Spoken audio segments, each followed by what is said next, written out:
Good morning. It is Friday, February 22nd, 2019. It's still cold in Wisconsin, and I'm getting pretty fed up with it. Today we're going to talk about things that are happening in the world, talk about some stupid things, reiterate some things with money flows and buybacks, and then cover a whole bunch of questions that are going into the chat room right now. And we will knock that out before 11 a.m. Central Standard Time because I've got another call. No, just kidding. I do have another call, but I'm trying to keep these at 40 minutes. So let's start with a little review. Last week, I talked about a potential third scenario in the Trump and China trade negotiations. And most folks are looking at it as a binary event, that there either will be a deal or there won't be a deal. And I'm looking at it a little bit differently. I think there's a third option.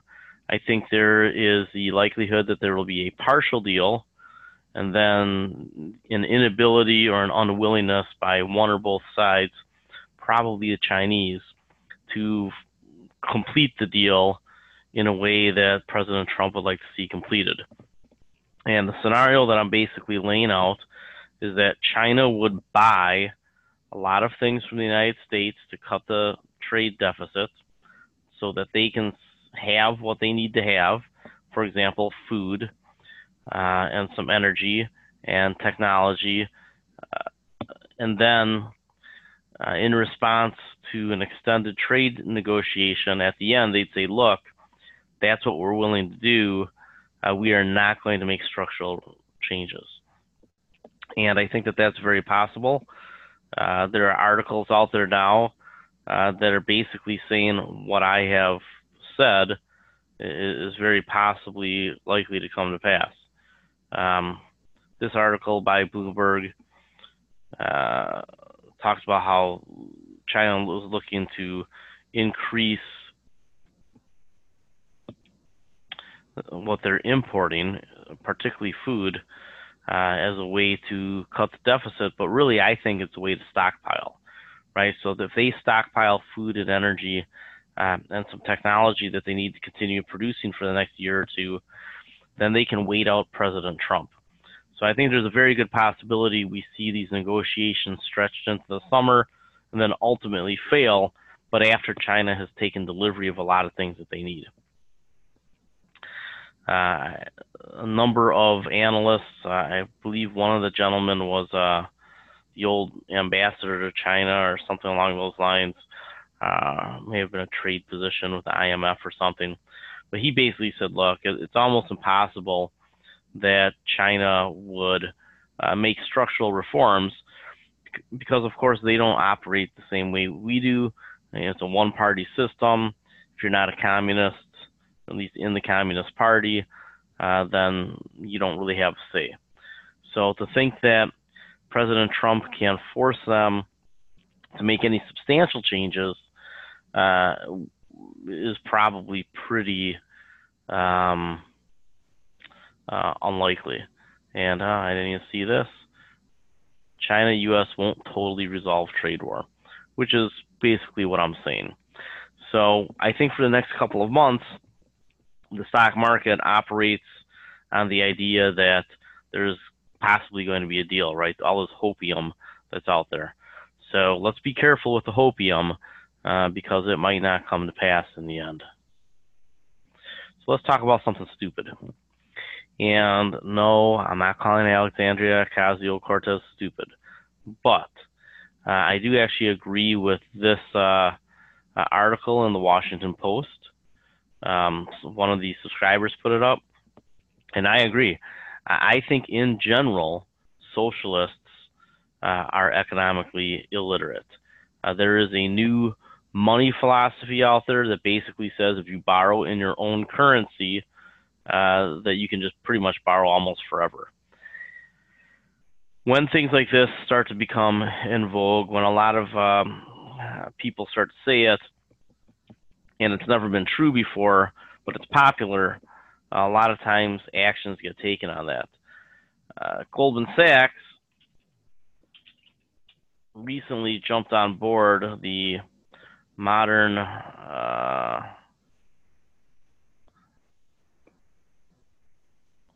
money strategy. And when Goldman Sachs and the big banks start to jump on an idea, I think you better stand back and go, that might be a little bit scary. So whether it's Alexandria Ocasio-Cortez saying that we can just borrow to do all these things, or whether it's Goldman Sachs saying, borrowing can't be that bad of a thing, then I think we ought to sit up and notice. Remember, back in the middle 2000s, 2004, 5, 6, we had all this hot money going into the markets, and everybody's like, oh, everything's good right now, so it must be good forever.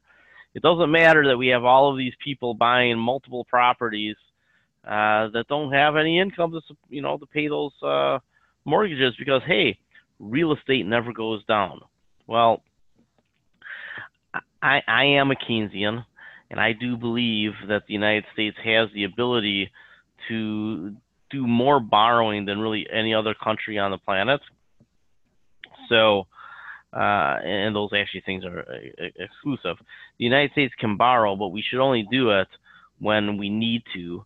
We shouldn't do it all the time to stimulate. Because if all you're doing is stimulating perpetually, eventually you do get to a point where you can't stimulate anymore, especially when you might need it. That's why I've said that helicopter money is probably inevitable.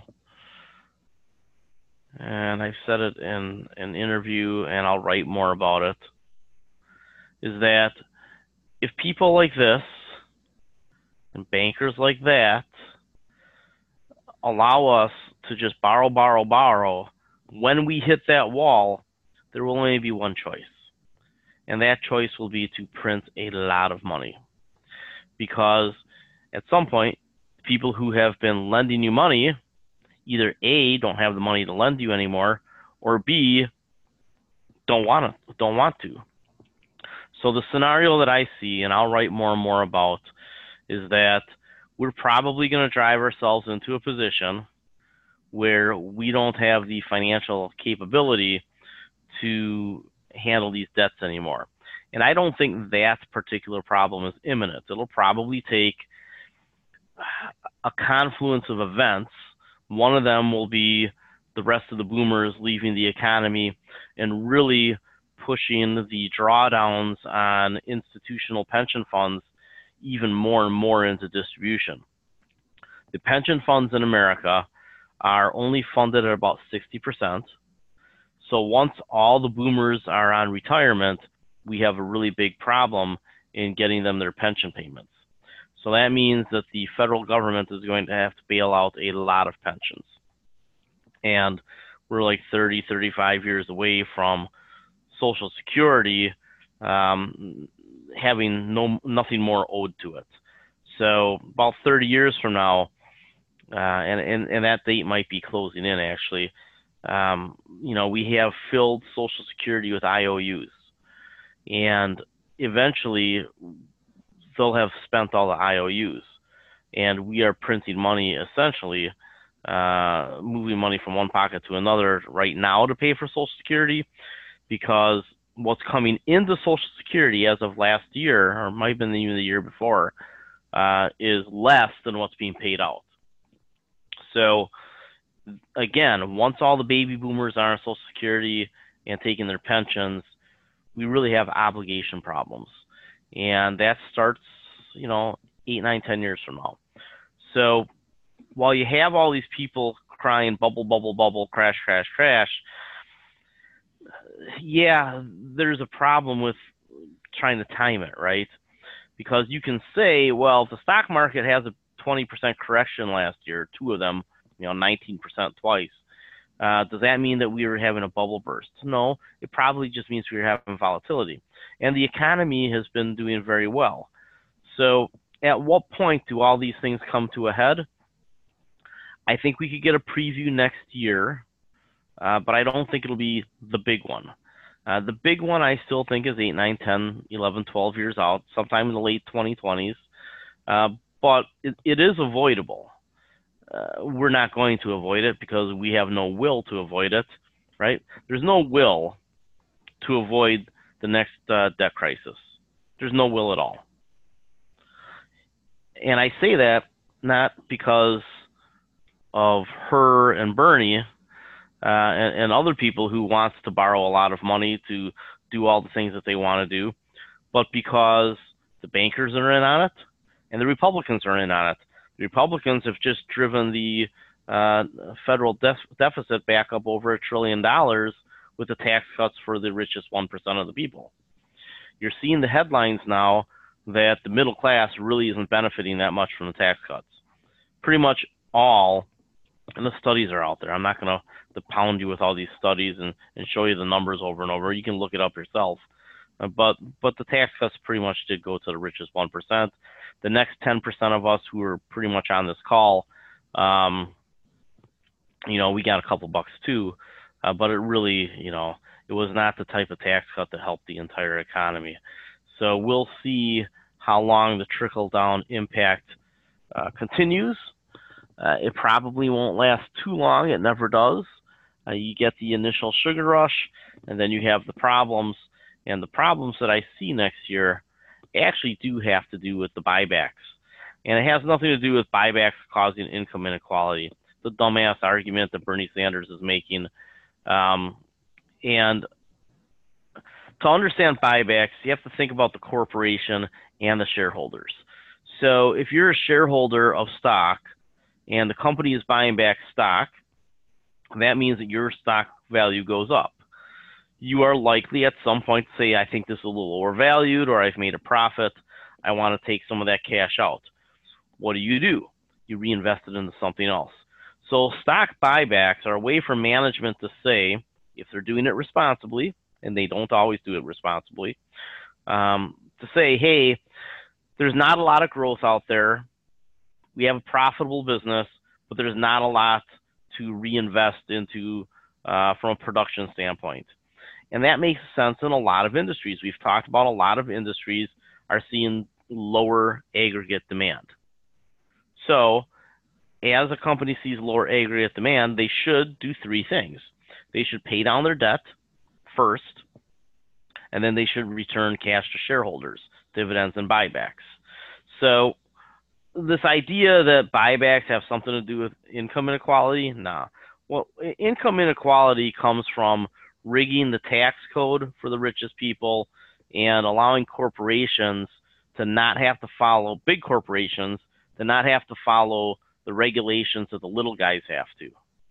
So if we want to see the big corporations and the entrepreneur, the small entrepreneur, on the same playing field, then everybody should have to follow the same rules, and the rules should be set up in a way where the larger impact you have on an economy or an environment or a financial system, the more scrutiny you get. Pretty simple.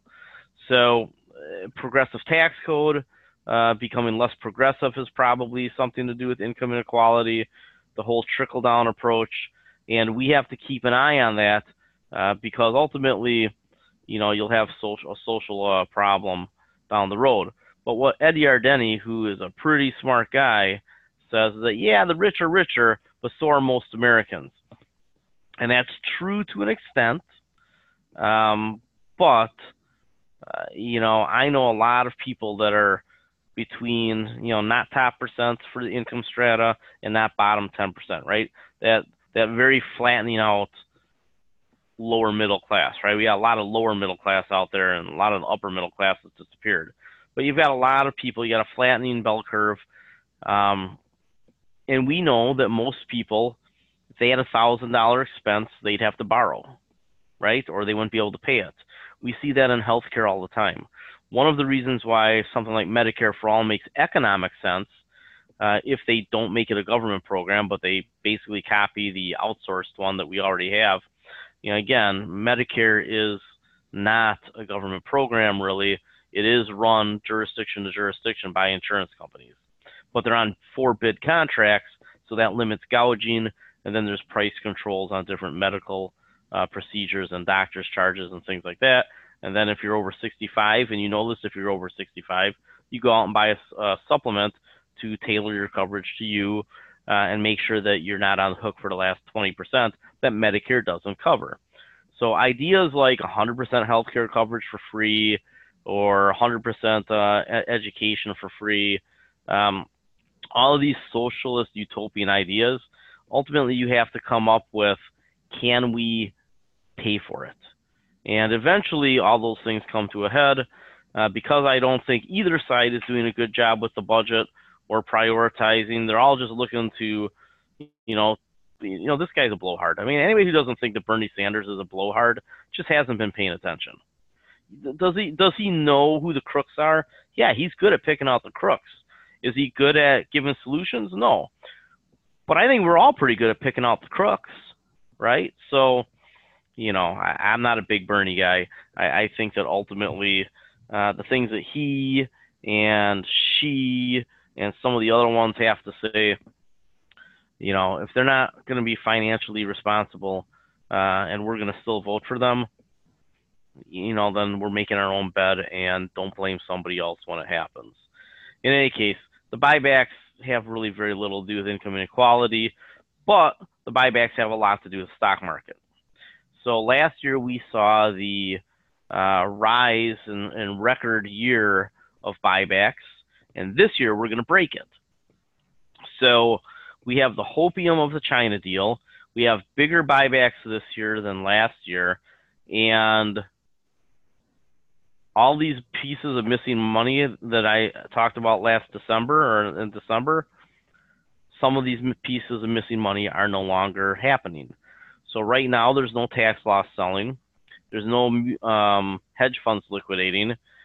So while we will have the pensions in net distribution forever, remember when I wrote and talked about way back early last year about how the Fed was screwing up by raising interest rates and continuing with the quantitative easing or tightening and increasing the quantitative tightening? Well, what is the Fed considering doing right now? Cutting QT, right? They're talking about, what was a good article? Well, the Federal Reserve is talking about ending quantitative, tightening. I'm sure there's a Bloomberg article right on it. There you go. Wall Street Journal, Market Watch. Wall Street Journal, Market Watch, same thing. This is the free version. A lot of short articles. They try to sell you the Wall Street Journal, which you should have a subscription to. Quantitative tightening program could end much sooner than Powell has flagged. It could end this year.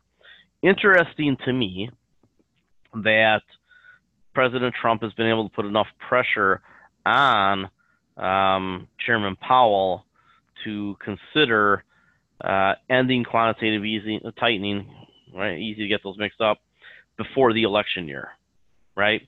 So I don't know if we're going to get this crash 2020 because even if there's not a China deal by this summer, if the Fed backs off on quantitative tightening by, summertime or autumn, that might be enough to offset not cutting the deal with China and put off crash 2020 to crash 2021 or 2022, something like that.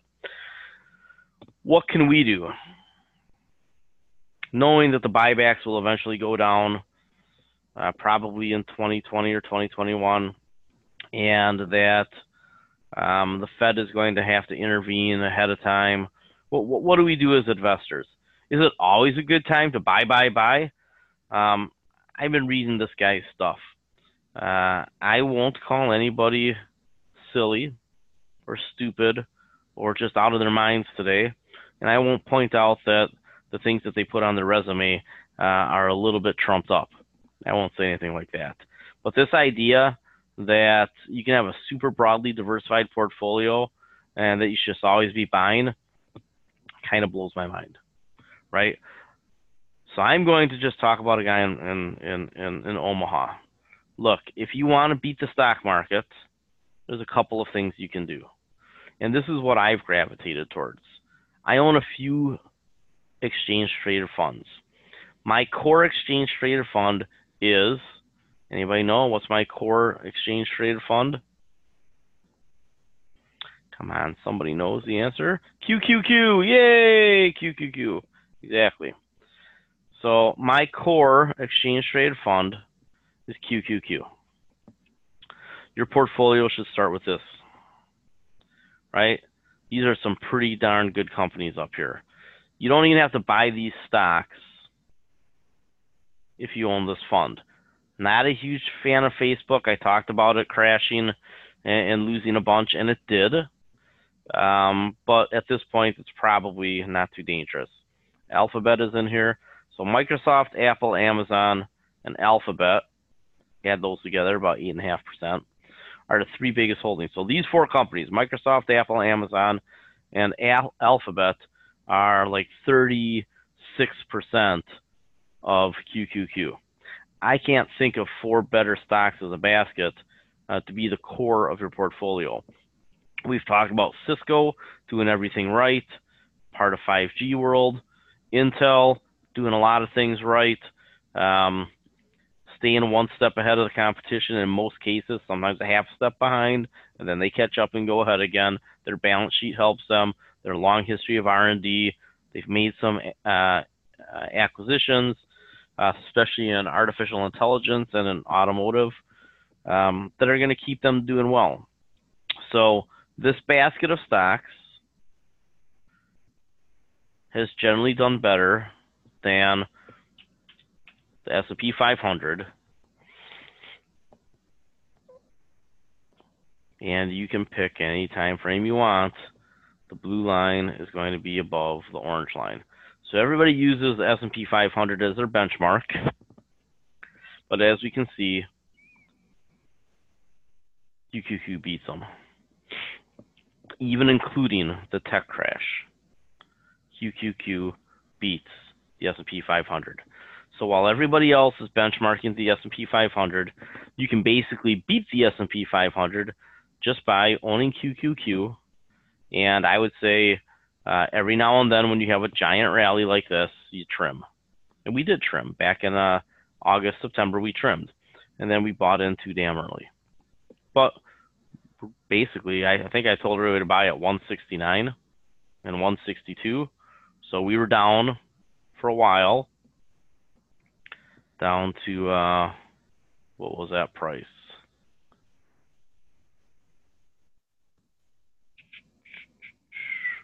Oh, we have to, original.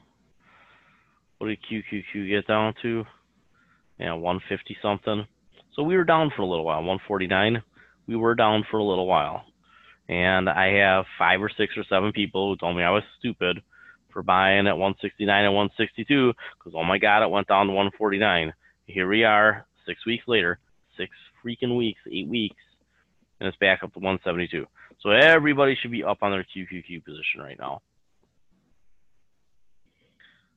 But we did do the smart thing. We sold off the top here. So that's a net gain of whatever this area is. In any case, QQQ, great core holding because of these. And then what are we adding to QQQ universe? We want to find good equities that are healthy balance sheets and growing businesses. So this is, let me see if I have the right screen here. This is one, shows the stock buybacks, right? So companies with stock buybacks are supporting their share price. We have to consider this. In the short run, that's really good for us. If we own stocks where they're buying back the shares, that's really good for us short term. But what happens when the buybacks slow down?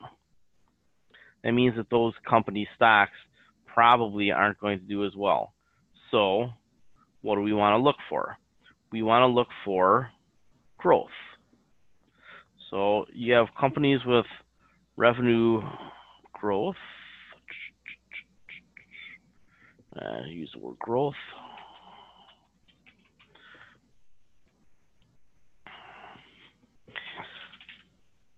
There you go. Use that one for now. That didn't work.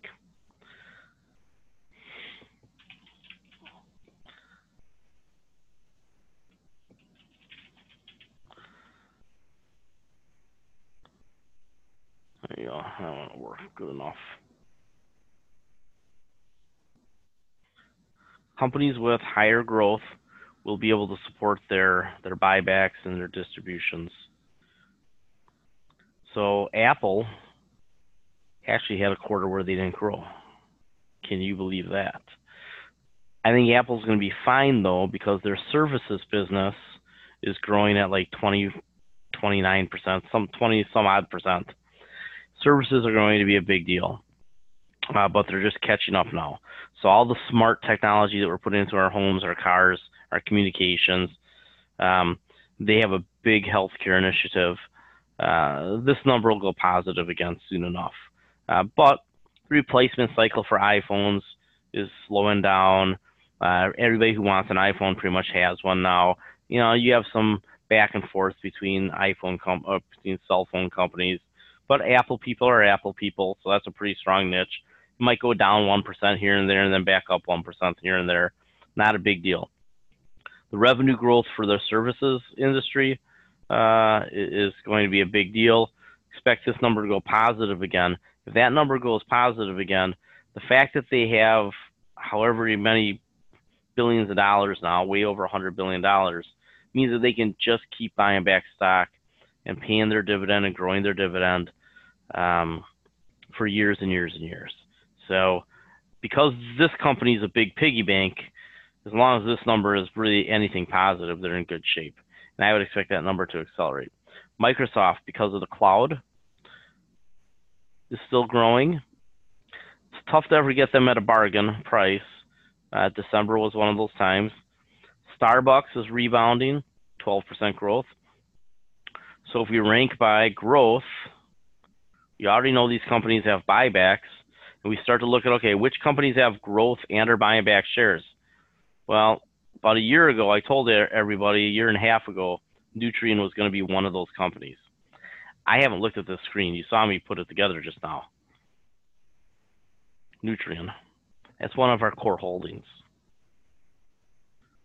T2 Biosystems. Hey, look. Now, interesting here is Tesla, right? But they have a lot of debt relative to their growth, and are they going to run into a problem with competition in a couple of years? I don't know. I'm tempted to buy Tesla down around $200 a share. I'm just going to throw out a stock idea since we're there.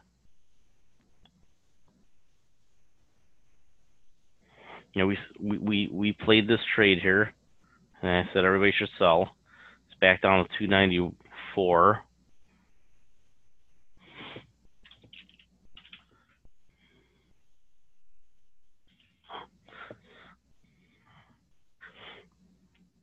And money flow is turning over, and the MACD is turning over, but it's getting to oversold. So does it have a dip down here into this range? Right, look at that. That's pretty strong support there, there. Is it going to drop into the 260s? If it does, I'm tempted to buy it. It's about where we bought it last time. Actually, we bought it a little higher last time. Actually, we bought it way back here, didn't we? Yeah, we bought it way back here. But if it gets back down to this level, clearly there is bust, hit resistance, came back, broke through resistance, and now it seems to be a support zone. It goes way back. Look at that. Look at that line that it keeps flirting with. 260s. 270s. So Tesla loses $20 a share. I'll probably nibble back in. Now, every now and then you get one of these. You know, then you have to think about, do I buy calls? Or if there's bad news when this is happening, does that mean that it's the end of Tesla? I'll tell you what. The idea that people throw out there about Tesla, that it's going to go bankrupt, are just asinine. And anybody who thinks that Tesla is going out of business just doesn't understand the massive first mover advantage that they have in a world that is in fact going to electric vehicles over the next decade or so. The name brand is awesome unless Musk somehow screws it up. So at a minimum, I think Tesla would get bought by a Ford or a GM, or there'd be some sort of a merger. I still think Ford and Tesla make a lot of sense together, but we'll see. But this is a stock that's eminently tradable if you're a trader. And I think that right in here is that buy range. But again, let's go down here. Look at this. Another one of our stocks. I did not pre-plan this. So let's look at a bunch of stocks with buybacks. Oh no, this is the VSL. But a lot of our stocks have buybacks anyway. But look at the quarterly revenue year over year. You recognize some of these companies, Centennial, Exact Sciences, which don't own anymore. But it's been coming down because the earnings did what I said that they would do. And then they went right back up. So we have a risk-on day. I still think that Exact could come down back into this range again. And that's where I'd be looking at selling puts or buying it. Their deal with Pfizer is not as good as people think. Antero Resources, Devon Energy, Marathon Petroleum, which is the refiner that I said I would buy if I were going to buy one, and I'm looking at them hard right now. BHP is interesting. I don't want them just yet, but interesting to me. Mosaic, if I wasn't in love with Nutrien, Mosaic would be probably a little bit worthwhile. And Kana, Solar Edge. I mean, look at the growth numbers on these guys. Pretty good. PayPal. So in any case, I mean, yes, this is my list, but look at those numbers. And then pick out the ones with buybacks, and then you can trade them using the money flows and the relative strength. So let's talk about what is money flow again, just one more time, really quick. Money flow index, just different ways of measuring the money into and out of assets. As money goes into an asset, that means the demand is high, price generally goes up. And there's different ways to measure it. I think the stock charts is a great website for you folks to learn about things. So just go to the stock charts chart school, and I mean, this is just a great way to learn. So, you know, give yourself a lesson here and there. All right, let's talk about some of the questions that you have here. Let's get rid of some of these articles.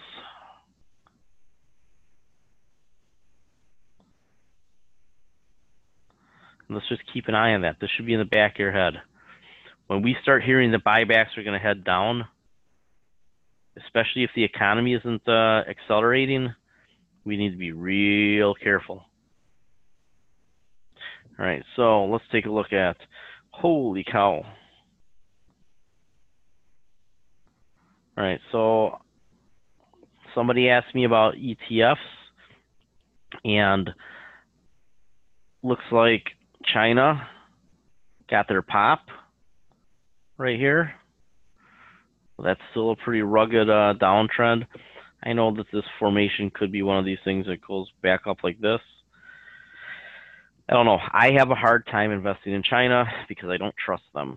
And it really comes down to that. If you want to technical trade China, I almost think you ignore all the news and you just try to technical trade it.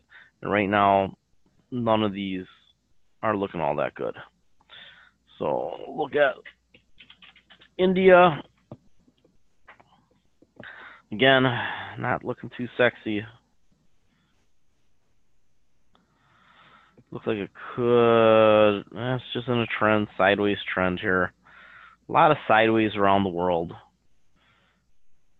I will tell you, emerging markets have a lot of people talking about them.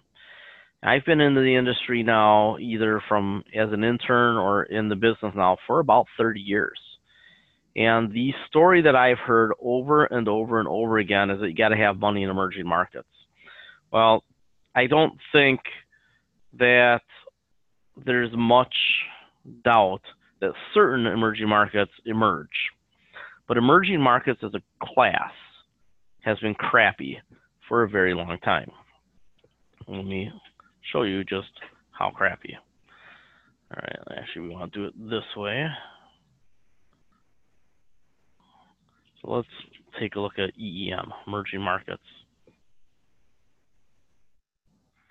All right, let's compare it to just the S&P 500. Go as far back as we can. It only goes back to there. That's too bad. What do we have? An older security that we can do? Oh, I see what it is. What is the oldest emerging markets index? I'd have to find that. Very, very volatile, right? Let's look at the last 5 years. Not so good. Did you really want to be in emerging markets the last 5 years?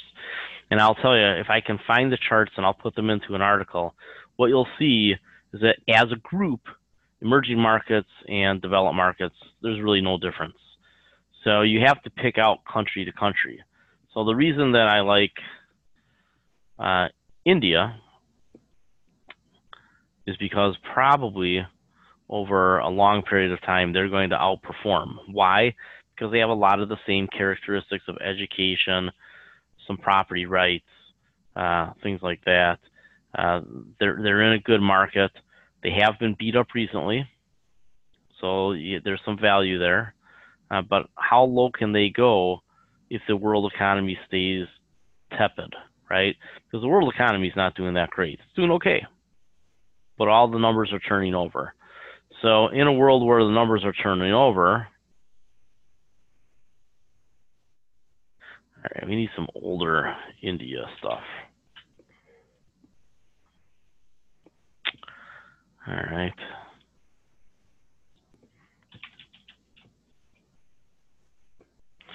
Let's find an index.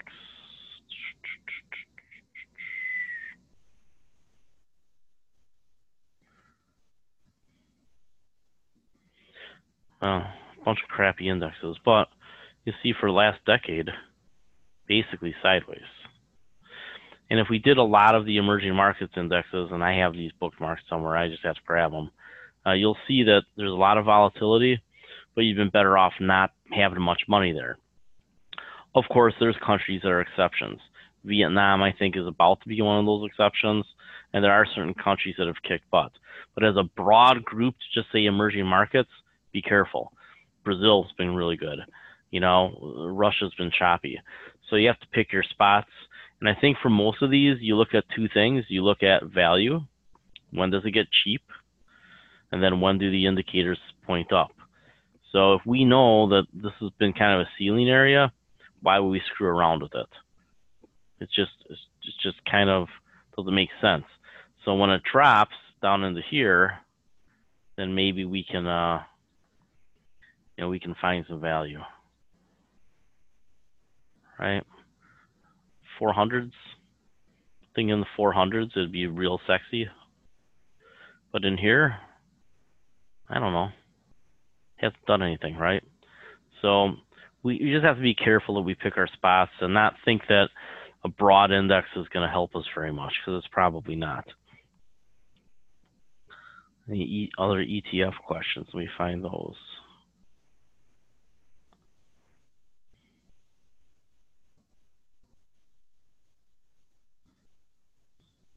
Oh, somebody threw up.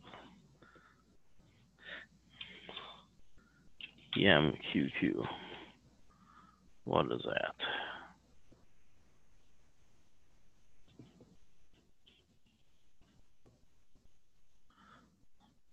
Yeah. Let's see if this one has a long history. Not really. I don't know. I've got to find some of these. But I have stuff from Franklin Templeton, seriously, from the 1990s. And there's definitely big rallies. But I just be careful with all this stuff. So when the one guy that I pointed out is talking about just buy risk assets all the time, it just kind of blows my mind. Because a lot of this stuff is tradable, no doubt about it. But the idea that you can hold a lot of these things multi-cycle doesn't make sense. You can own the up cycles, but you better get out of the way for the down cycles, and you better have a concept of roughly what fair value is, even if you're just using means and averages. So keep that in mind. All right, let's get a couple more in here before we're done. Devin, strategic plan. Well, what have we been talking about for 2 years? We want companies that are going to focus on the Permian. And they are doing exactly what I said that they should be doing. So, you know, they've double bottomed here. I mean, this doesn't count. They've had their double bottom, had their dips and whatnot.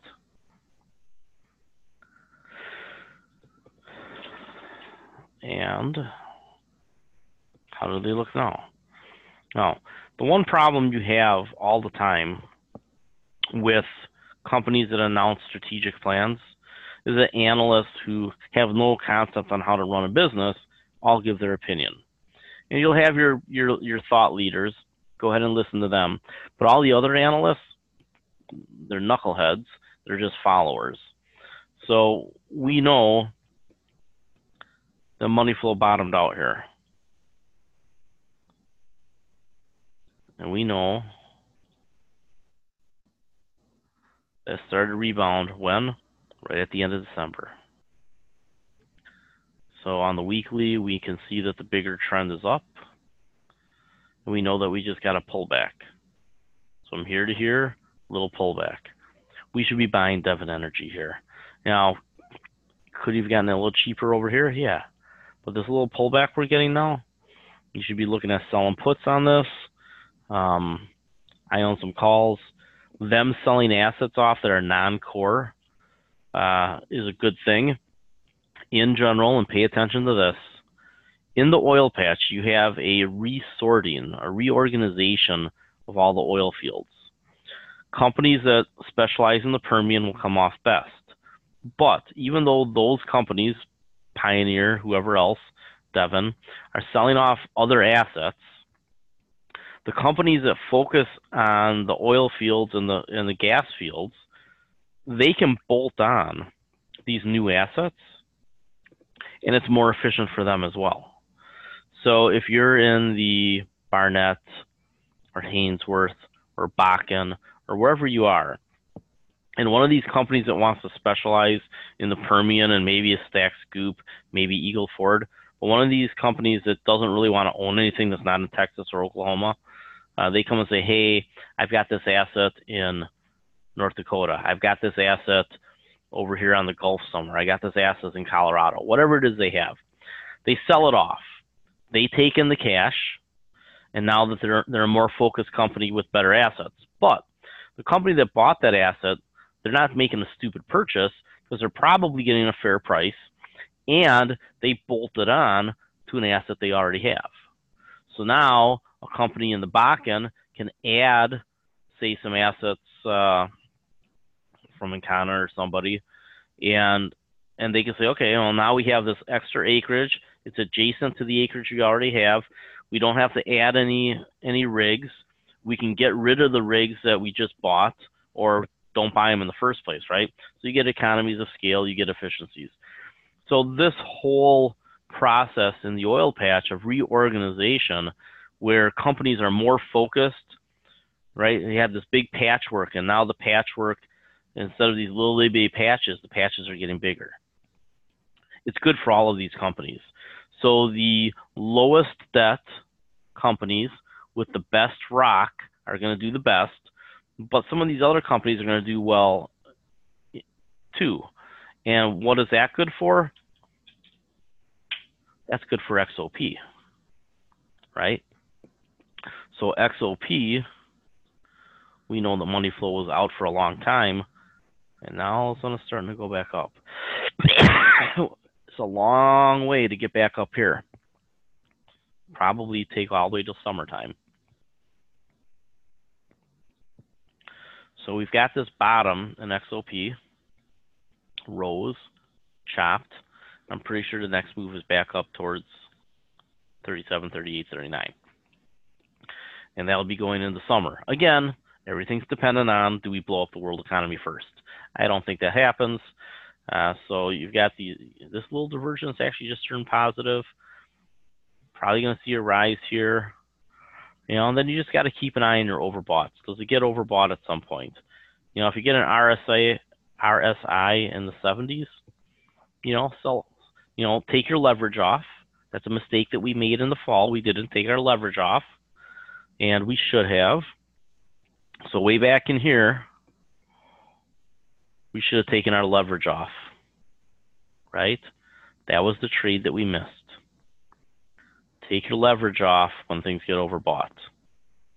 So when this gets back up here, I think it's going into summertime sometime. We need to take our leverage off, because there's a very good possibility that in the oil patch next fall, when more and more of these Permian pipelines come on and the driving season is over, so you get more supply coming in the fall and less demand because lack the driving season, I don't think we'll see as severe of a sell-off in oil and oil stocks next end of Q4 or whatever, but it'll still be a pullback. So we have to manage our leverage very carefully.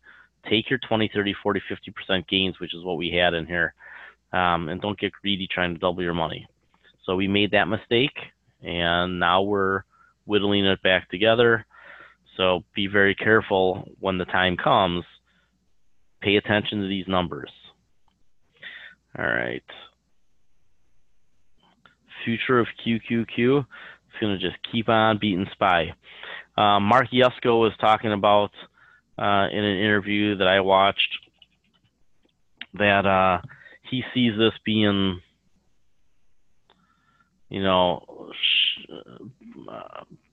what would you call it? Let me change this. 1999. He sees this being Tech Wreck 2.0. Now, can we go back to 1995? How far back does this go? All right, so that's as far as it goes.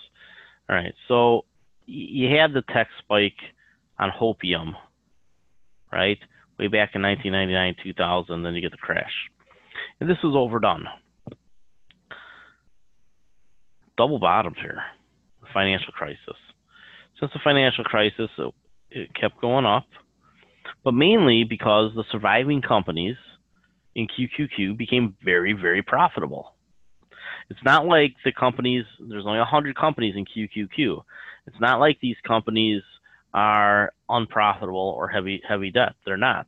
I've talked about over and over again, we want to be with companies that are growing and less capital intensive, and that's what you have in QQQ.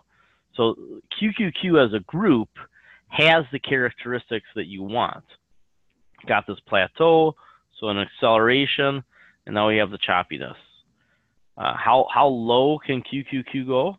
Well, sure, it could go down into the 120s again. I don't think they thought that it could. And if we have a financial situation, could it go a little lower? Yeah, it could. It could go. Well, SPY doesn't go far back. Maybe. I just have to make a list of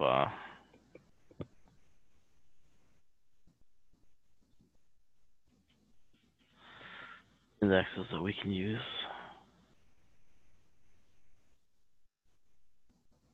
Right? Boom, boom. So on the SPY could come back to 160-ish. This spike kind of doesn't make a lot of sense. It does correspond with that. So what is that? 100-ish. Could QQQ on a crisis go to 100-ish? Yeah. I don't think that crisis comes for a while. Could we get a preview in the next couple of years? I do. I think that markets revert to mean, and you're going to see a big hunk of this gain disappear at some point. A big hunk of this gain disappear.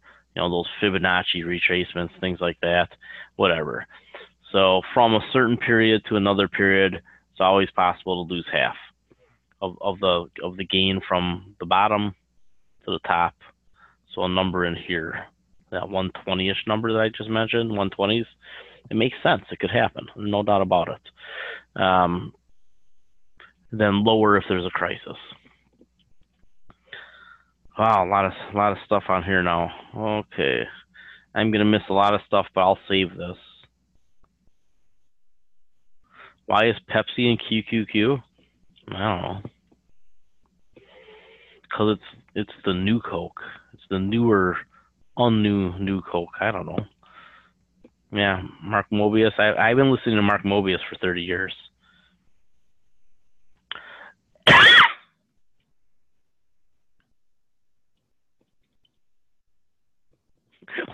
Why would somebody put that up about Robert Kraft? Who cares?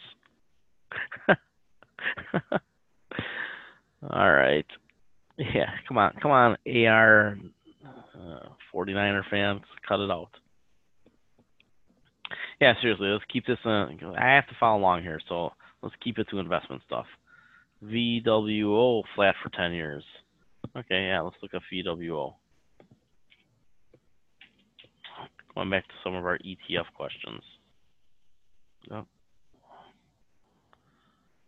Yeah. You know, so you just take a look at these things. Does this look like a great investment? Or does this one?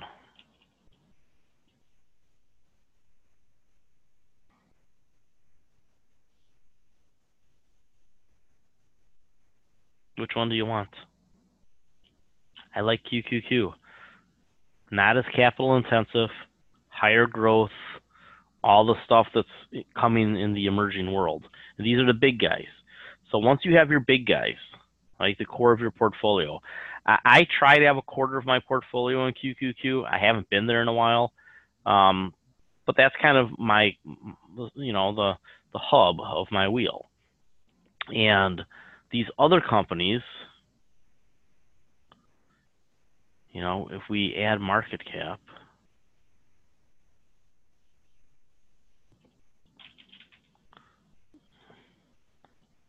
your biggest growth will usually be with your smallest companies, right?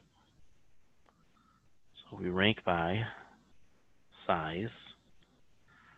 I get rid of something. Rank by size, the smallest companies.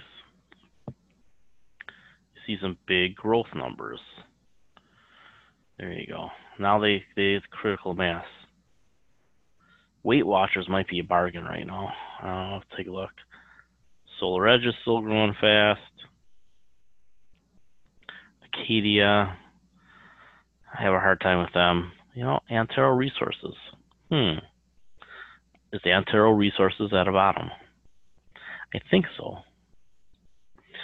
And if you've been watching Rita Mora's articles, if you follow him, he's been talking about some of these preferred stocks that got sold off by an ETF. Basically, the same thing happens with this. Didn't get sold off by an ETF, got sold off from a institutional and insider holders who wanted to cash out, that had owned it for 15 years back when they took it public, and they sold out. They had to cash in. They got tired of waiting. So, they're basically in for zero. So they took their money out. And now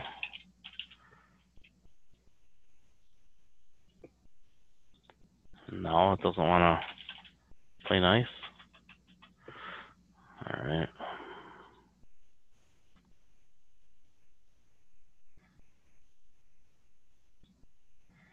There you go.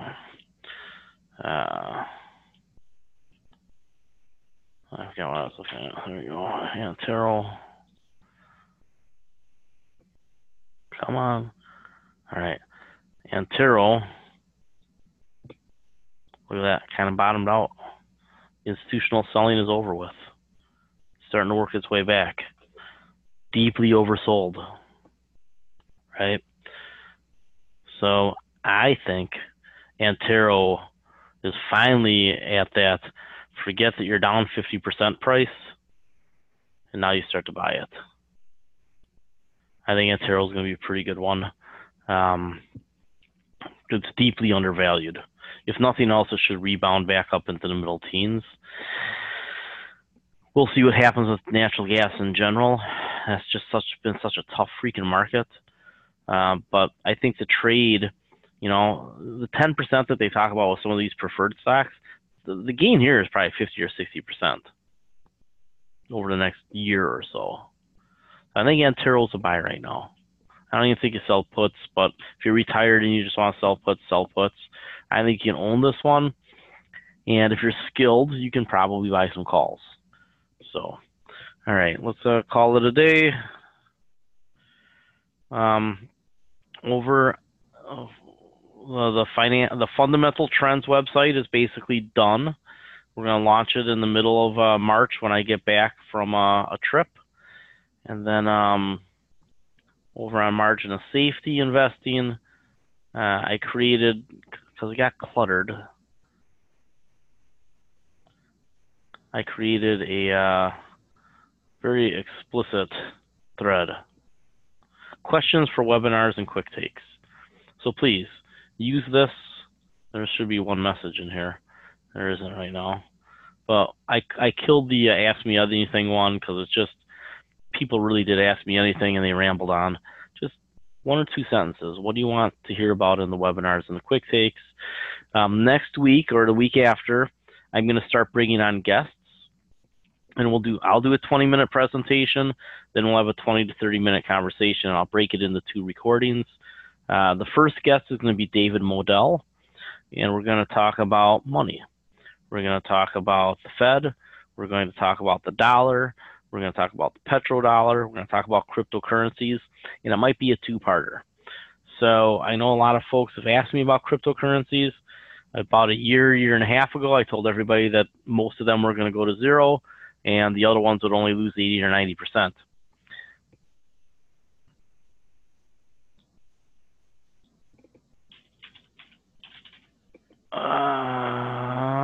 Bitcoin index.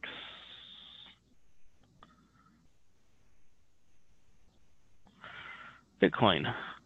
Everybody was asking me about it right here, and I said it was going to crash. I wish there had been a good security other than owning Bitcoin. Or, you know, I mean, there wasn't a good way to short this. I mean, you just had to have owned it, sold it. But now do you buy it back? I think you buy it back when it gets to about here.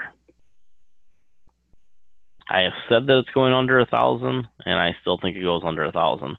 But we're going to talk to a crypto guy because some of these guys have different takes. Mark Yusko has different takes. A lot of people are still high on cryptocurrency. I'm not. I think that there's going to be a handful that survive that have to do with the banking system. JP Morgan, who just introduced their own cryptocurrency, JP Morgan. So, in any case, I will bring Dave Modell on next week, and I hope you come in and listen to him. Take care, everybody. Have a great weekend, and try to stay warm.